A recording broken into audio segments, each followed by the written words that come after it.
નમસ્તે મિત્રો, આપનું સ્વાગત છે યુટ્યુબ ચેનલ ગ્લીમ ઓફ ગોડમાં। આજે આપણે ગીતાજીનો 13મો અધ્યાય ક્ષેત્ર ક્ષેત્રજ્ઞ વિભાગયોગમાં આગળ વધીશું। શ્રી ભગવાન બોલ્યા, હે કુંતે, આ શરીર ક્ષેત્ર કહેવાય છે। જેવી રીતે ખેતરમાં વાવેલા બીજોનો એના અનુરૂપ ફળ સમય થતાં ઉગી નીકળે છે, એવી જ રીતે આમાં વાવવામાં આવેલા કર્મોના સંસ્કારરૂપી બીજોનું ફળ સમય થતાં ઉગી નીકળે છે, માટે આનું નામ ક્ષેત્ર છે એમ કહ્યું છે। અને એને જે જાણે છે તે ક્ષેત્રજ્ઞ એટલે કે જીવાત્માના નામથી ઓળખાય છે। આવું આ બંનેના તત્વને જાણનારા જ્ઞાનીજનોએ કહ્યું છે। હે ભરત, બધા ક્ષેત્રમાં ક્ષેત્રજ્ઞ પણ તું મને જ જાણ। અને ક્ષેત્ર અર્થાત વિકાર સહિતની પ્રકૃતિ તથા ક્ષેત્રજ્ઞ અર્થાત પુરુષના વિષયનું જે તત્વજ્ઞાન સહિત જ્ઞાન છે એ જ ખરું જ્ઞાન છે, એવો મારો મત છે। એ ક્ષેત્ર જે સ્વરૂપનું, જે સ્વભાવ ધરાવનારું તથા જે વિકારોથી યુક્ત છે અને જે કારણથી એ ઉદ્ભવ્યું છે, તથા એ ક્ષેત્રજ્ઞ પણ જે સ્વરૂપનો અને જે પ્રભાવ ધરાવનારો છે, એ સગળું તું ટૂંકમાં મારી પાસેથી સાંભળ।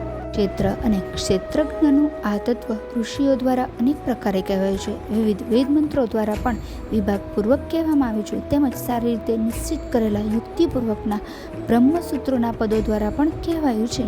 5 મહાભૂત આકાશ, વાયુ, અગ્નિ, જળ અને પૃથ્વી, અહંકાર, બુદ્ધિ અને એ જ રીતે મૂળ પ્રકૃતિ પણ, તેમજ 10 ઇન્દ્રિયો અર્થાત સ્ત્રોત્ર, ત્વચા, નેત્ર, રસના અને ઘ્રાણ, તેમજ વાક, હસ્ત, પાદ, ઉપસ્થ અને ગુદા, એક મન અને ઇન્દ્રિયના 5 વિષયો શબ્દ, સ્પર્શ, રૂપ, રસ અને ગંધ, ઈચ્છા, દ્વેષ, સુખ, દુઃખ, સ્થૂળ શરીર, ચેતના એટલે કે અંતઃકરણમાં રહેલી જ્ઞાન શક્તિ જેના વડે સુખ દુઃખ આદિ અનુભવાય છે, અને ધૃતિ, આટલા વિકારો સહિતનું આ ક્ષેત્ર ટૂંકમાં કહેવાયું છે। પોતાને શ્રેષ્ઠ માનવારૂપી અભિમાનનો અભાવ હો, દંભાચરણનો અભાવ હો, કોઈ પણ પ્રાણીને કોઈ પણ પ્રકારે કષ્ટ ના આપવું, ક્ષમાભાવ, મનવાણી આદિમાં રુજુભાવ હોવો, શ્રદ્ધા ભક્તિ સાથે ગુરુજનોની સેવા, બાહ્ય તેમજ આંતરિક શુદ્ધિ હોવી એટલે કે સચ્ચાઈપૂર્વકના શુદ્ધ વ્યવહારથી ધનની અને એ ધનમાંથી મળે અન્નથી આહારની, વિવેકપૂર્વકના વર્તનથી અને આચરણોની અને જળમાટી આદિથી શરીરની થનારી શુદ્ધિ, આ બધી શુદ્ધિઓને બાહ્ય શુદ્ધિ કહેવાય છે। તથા રાગ, દ્વેષ અને કપટ આદિ વિકારો દૂર થતાં અંતઃકરણનું સ્વચ્છ થવું એ આંતરિક શુદ્ધિ કહેવાય છે। અંતઃકરણની સ્થિરતા હોવી, મન ઇન્દ્રિયો સહિત શરીરનો નિગ્રહ, પુત્ર, સ્ત્રી, ઘર અને ધન આદિમાં આસક્તિનો તેમજ મમતાનો અભાવ તથા પ્રિય અને અપ્રિયની પ્રાપ્તિ થતાં સદાય ચિત્તનું સમરેવું, મુજ પરમેશ્વરમાં અનન્ય યોગનો આશરો લઈને અવ્યભિચારિણી ભક્તિ હોવી એટલે કે કેવળ એક સર્વશક્તિશાળી પરમેશ્વરને જ પોતાનો સ્વામી સમજીને સ્વાર્થ તેમજ અભિમાનને છોડીને શ્રદ્ધા અને ભાવ સહિત પ્રેમથી ભગવાનનું નિરંતર ચિંતન કરવું, એનું નામ અવ્યભિચારિણી ભક્તિ છે।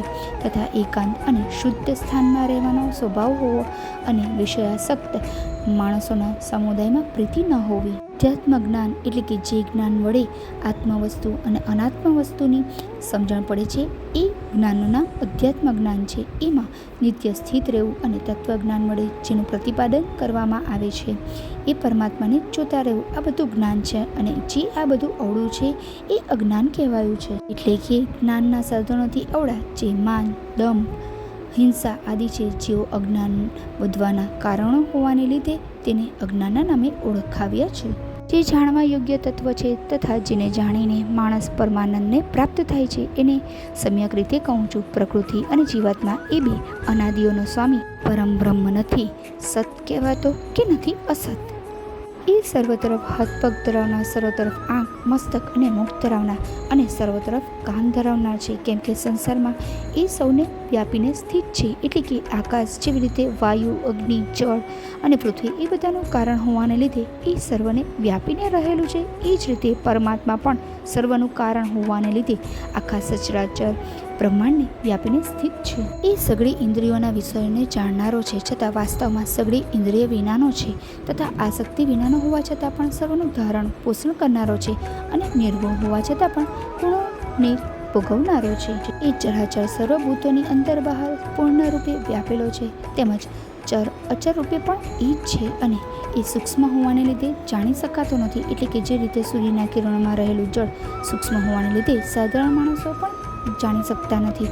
એ જ રીતે સર્વવ્યાપી પરમાત્મા પણ સૂક્ષ્મ હોવાને લીધે સાધારણ માણસો દ્વારા જાણી શકાતા નથી તથા એકદમ પાસે અને તેમજ એકદમ દૂર રહેલો છે એ જ છે. એ પરમાત્મા અવિભાજિત એક રૂપે રહેલા આકાશની જેમ પરિપૂર્ણ હોવા છતાં પણ ચરાચર બધા ભૂતોમાં જાણે વિભાજિતો હોય એમ સ્થિત જણાય છે તથા એ જાણવા યોગ્ય પરમાત્મા વિષ્ણુ રૂપે ભૂતોનું ધારણ પોષણ કરનારો, રુદ્રરૂપે સંહાર કરનારો તેમજ બ્રહ્મારૂપે સર્વને ઉત્પન્ન કરનારો છે. એટલે કે જેવી રીતે મહાકાશ અવિભાજિત રૂપે રહેલું હોવા છતાં પણ કળાઓમાં જુદું જુદું હોય છે એમ તરી આવે છે. એ જ રીતે પરમાત્મા સર્વભૂતોમાં એક રૂપે સ્થિત હોવા છતાં પણ જાણે ભિન્ન ભિન્ન હોય એમ જણાય છે. એ પરબ્રહ્મ જ્યોતિઓનો પણ જ્યોતિ તેમજ માયાથી સાવ પર કહેવાય છે. એ પરમાત્મા બોધ સ્વરૂપ જાણવા યોગ્ય તેમજ તત્વજ્ઞાનથી પામવા યોગ્ય છે અને સૌના હૃદયમાં વિશેષ રૂપે રહેલો છે. આ પ્રમાણે ક્ષેત્ર, જ્ઞાન તેમજ જાણવા યોગ્ય પરમાત્માનું સ્વરૂપ ટૂંકમાં કહ્યું. મારો ભક્ત એને તત્વથી જાણીને મારા સ્વરૂપને પામે છે. બાકીનો અધ્યાય આપણે આવતીકાલે જોઈશું. જય શ્રી કૃષ્ણ. જો આપને વિડીયો પસંદ આવ્યો હોય તો વિડીયોને લાઇક કરજો, શેર કરજો અને ચેનલને સબસ્ક્રાઈબ કરવાનું ભૂલતા નહીં. Thank you.